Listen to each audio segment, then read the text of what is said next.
How to download VN app for your laptop. Hello everyone, this is Sabrina here to help you today. So without any further ado, let's get right into the video.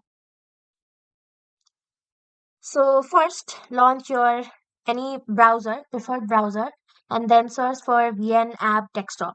Now open this official site of VN video editor, scroll down and then simply select for Windows if you are using your Windows, or if you are using your Mac, select Mac. Now, as you can see, here are the steps to download VN Video Editor for your Windows. First, download and install BlueStacks. After that, install VN Video Editor, import and export footages, and then follow all the VN guidance. From here, you can install BlueStacks and then download.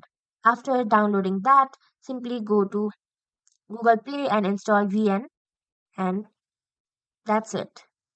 Thank you for watching this video. Make sure to like, share and subscribe to our YouTube channel. If you got any questions, comment them down and I'll catch you in the next one.